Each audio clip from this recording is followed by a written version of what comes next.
Okay, so you know that feeling, right? Like you finally get some time to yourself, remote in hand, you're going to watch something good on Netflix. Yeah. And then you start scrolling.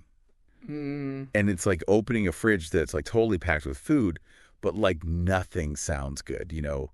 I know exactly what you mean. You've seen it all before. I feel like I've like mentally cataloged like every single episode of The Office, Parks and Rec, all the good ones. Yeah, for sure. But there's that like little flicker of hope, right? That like maybe tonight's the night you find something new. It's funny, right? That like we sit down and we like expect to discover something new and captivating. But then we see all these familiar titles, like things we've already seen. Yeah. And then to make it even worse, Netflix is like, "Are you still watching? Thanks for noticing. I've been here for like an hour." Yeah. You're like one click away from just giving up and watching Seinfeld again. And then Netflix hits you with like, oh, you liked that gritty crime drama. What about a documentary about competitive vegetable carving? It's like, I think I'll pass. Yeah. So you keep scrolling and scrolling. Your thumb is getting a workout. Yeah. And you finally land on something, you think, okay, maybe this will be good. 3 episodes. That's my limit. Right. And then 3 episodes in, and the plot is all over the place. The pacing is slower than a snail. And you're thinking, oh, no. I've already invested so much time, I can't stop now. Classic sunk cost fallacy. The what? Sunk cost fallacy. It basically means we're more likely to keep doing something like watching a show, even if we don't like it, just because we've already put time into it. Oh, yeah, Oh. I get it. So it's like finishing a bad meal just because you paid for it. Exactly. So then you give up on the vegetable carving show and you go back to something you've seen a million times. Yeah. And Netflix is like, oh, watch it again. Makes sense. You might notice new things. Like, come on, Netflix. You know, I've seen this a million times. It is interesting how Netflix tries to cater to our need for something new, but then also that comfort of something familiar. I mean, rewatching shows can be nice. Sometimes you just want something predictable. Yeah, I get that. So, yeah, that's basically what this whole thing is about, right? All the weird stuff that happens while we watch Netflix. Yeah, all those little quirks, the ups and downs of binge watching. Exactly. Speaking of which, let's talk about the 3-episode rule. You familiar with that one? Yeah, the legendary 3-episode rule. Yeah, you're supposed to give a show 3 episodes, and if you don't like it, you move on. Sounds simple enough, but Right. But how often does that actually happen? Almost never, I think. We start off all disciplined, like, okay, 3 episodes and that's it. But then you get to like the second episode and you're a little bit curious. So what do? You Google it. You got to know what happens. Yeah, exactly. You're like, let me just peek at the plot summary real quick. Yeah. So much for discipline. Yeah, we all do it. We just can't help ourselves, right? We want to know if it's worth investing more time. Totally. And then comes episode 3. You're still not sure if you like it, but you've come this far. You've watched like almost 3 hours of this thing. Aw. So you push through, even though you're already thinking about what else to watch. You don't want to feel like we wasted that time. Right. And that's the problem with the 3-episode rule. That initial time commitment, even if it's just 3 episodes, it makes you feel obligated to keep watching. It does. And then you're like 5 episodes in, still waiting for it to get good. Yeah. And you're trapped. It's funny how a rule that's supposed to save us time actually ends up wasting more time. So yeah, the 3-episode rule, Mm-hmm. more like a suggestion we all ignore. Anyway, let's move on to another classic Netflix problem. Just one more episode. Yes, just one more episode. It usually hits you late at night when you should be sleeping. Okay, one more episode and then I'm going to bed for real. The biggest lie we tell ourselves. Right. But then you hit play, the theme music starts, and Yeah. you're like, okay, I got this. I'm in control. But then Netflix is like, nope, you're not. Okay. And autoplay starts. And before you know it, you've watched like 3 more episodes. You're not even really paying attention to the plot anymore. You're just like a zombie clicking next episode. Netflix knows how to keep us hooked. It's like they don't want us to stop watching. And then bam, it's like 3 in the morning and Netflix is like, are you still watching? It's not even a question at that point. It's like a judgment. It's like they're judging our life choices. Totally. It's like they're saying, we know you should be sleeping, but we also know you're not going to stop watching. And they're right, right? We always click. Yes. Yeah. It's like an automatic reflex at this point. It's like we've accepted our fate as Netflix addicts. We're in too deep. Exactly. So the one more episode promise. Yeah, right. Which brings us to the next stage of the binge. The moment you realize you've watched an entire show without even realizing it. Oop, I watched the entire show moment. It's like you wake up from a dream and you're like, wait, what just happened? I know. You're like, I started watching this show on Friday night and now it's Monday morning. What happened to the weekend? Time just disappears when you're binge watching. It really does. It's like a black hole. It's like those just one more episode decisions, they add up. You don't realize how much time is passing. And you know what? I think Netflix is in on it. I think they want us to lose track of time. Oh, for sure. The autoplay, the seamless transitions, it's all designed to keep us glued to the screen. But then sometimes something weird happens.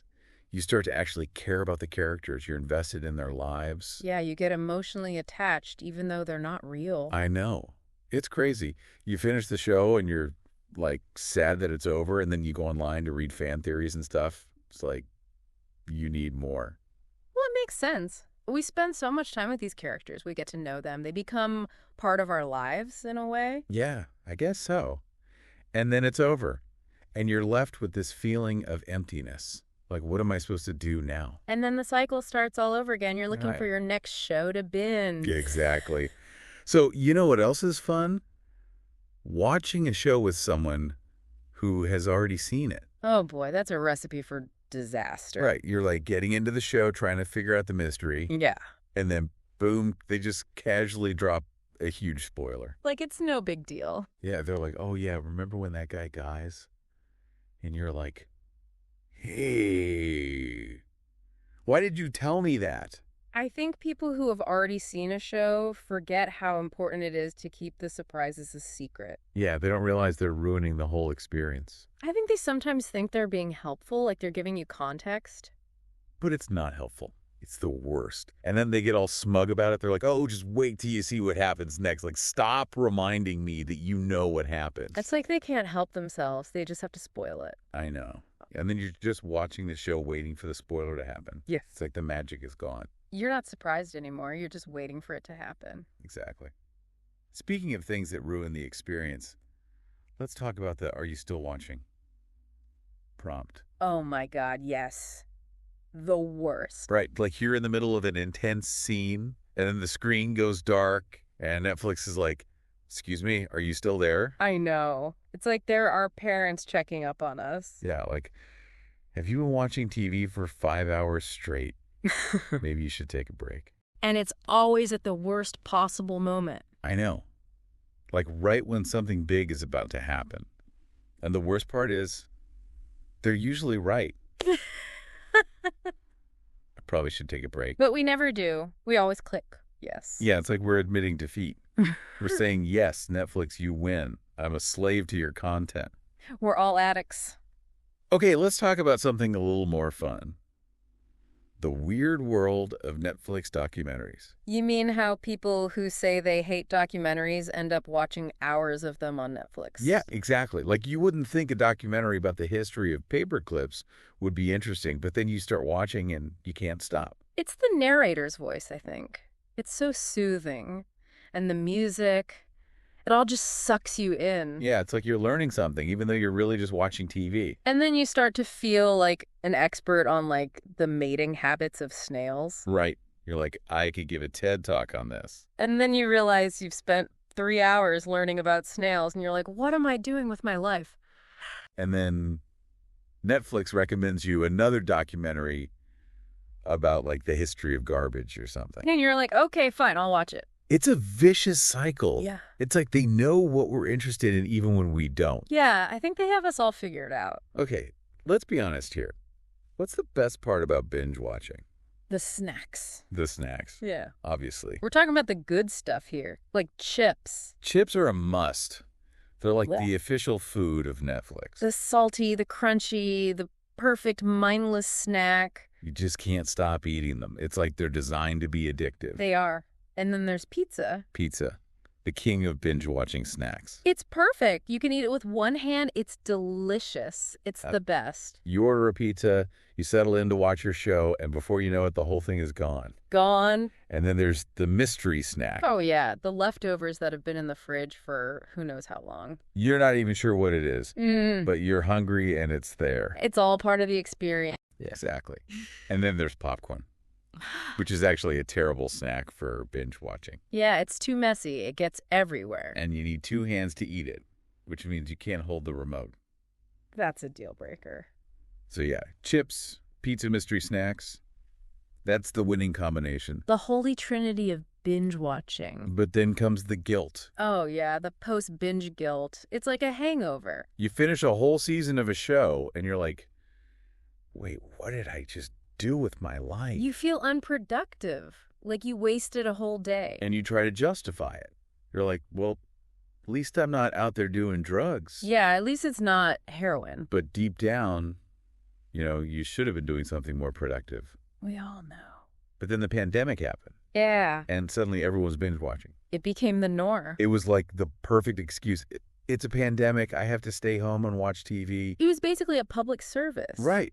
And the guilt just disappeared. It did. We were all in it together. Exactly. So let's say you want to fix your Netflix addiction. What do? Well, the obvious answer is delete your account. Right. But who are we kidding? That's never going to happen. Well, too addicted. So what's the solution? I don't know. Maybe we just have to accept it. Maybe that's it. Maybe we're all just Netflix addicts and we need to embrace it. Embrace the binge. Exactly. So there you have it, folks. The ups and downs of binge watching on Netflix. It's a wild ride. It is. But hey, at least it's entertaining. And we're all in it together. That's right. So next time you're scrolling through Netflix looking for something to watch, just remember, you're not alone. And don't forget the snacks. Thanks for listening. Until next time. Keep on binging.